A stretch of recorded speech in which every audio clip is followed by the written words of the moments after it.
Doctor, and he holds a PhD in theory from Northwestern University, Chicago, with a dissertation on choral music of Harry Summers, another very well-known Canadian composer, as you know. He has a Master of Music in Choral Conducting supervised by the late Margaret Hills, and undergraduate degrees from Wilfrid Laurier University and the Canadian Mennonite University.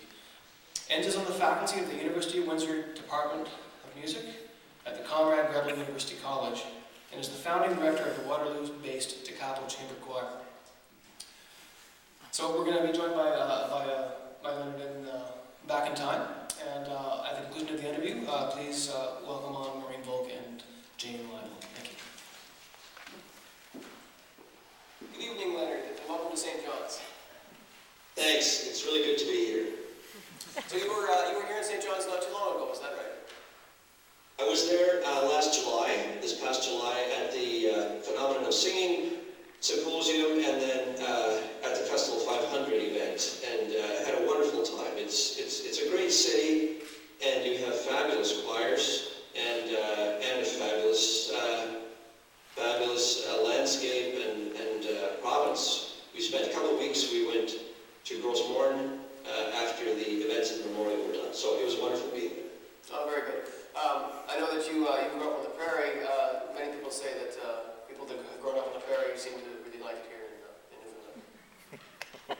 Well, yeah, I think what I'm really drawn to, apart from the rocks and trees, is the water. And I've realized over time that a wheat field that is being blown in the wind is very similar to waves on an ocean that are moving by the wind. So there's something that's absolutely not the same, but resonates. Congratulations on your Juno nomination. Thank you. What does this nomination mean for you as a creative artist? Well, I think for me, as I expect for others, it's affirmation. I think that's really important. And of course, it's visibility, and that's one of the things, especially in classical music, what's called classical music in this category, which is one of the challenges for all of us, because it's not so strongly a commercial industry for us. No, it is true.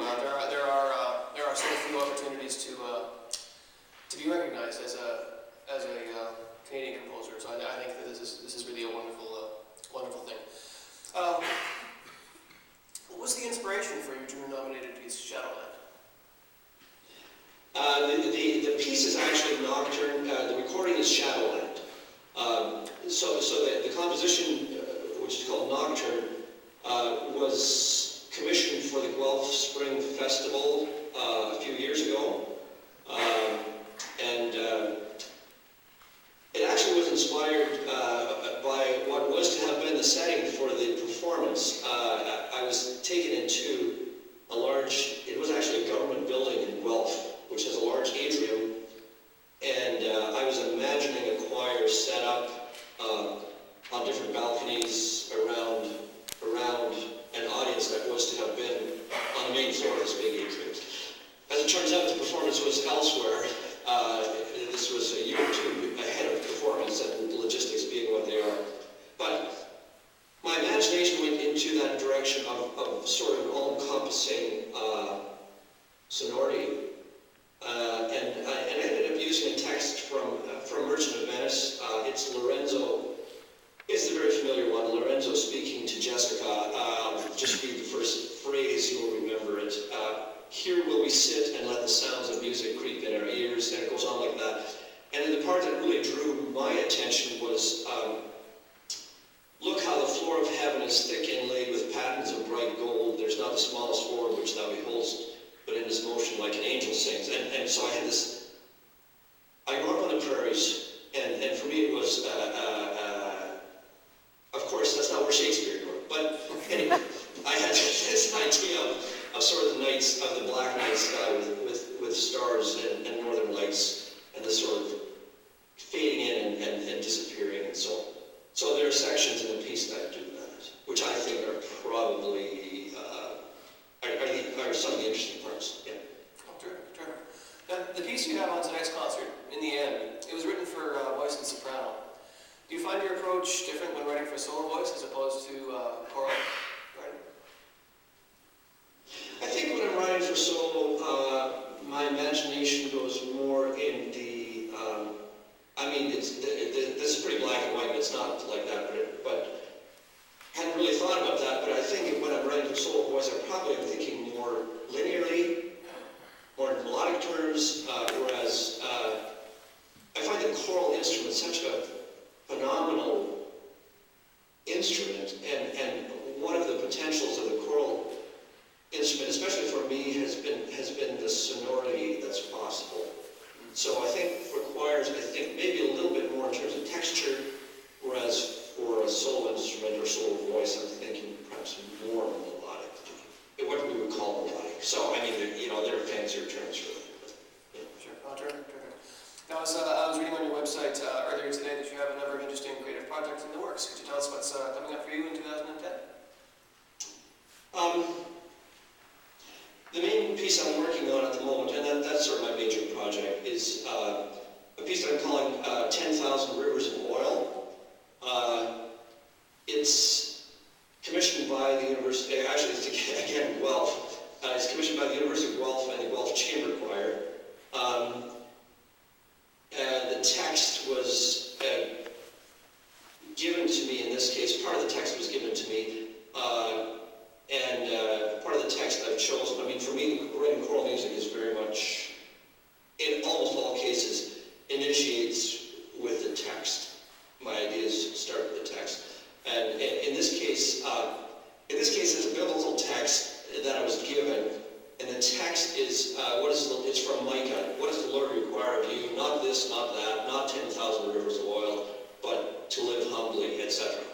And I've kind of turned that on its head and been trying. My intention here is to sort of rip the scab off of the way that we have made oil our own sacrifice to our own lifestyle.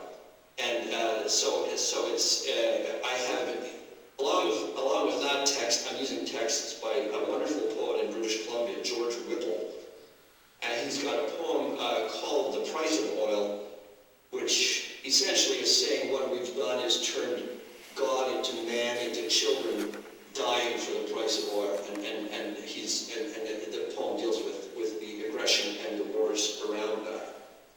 So that's my main project at the moment. It's about a 20-minute piece for choir and instrumental chamber ensemble.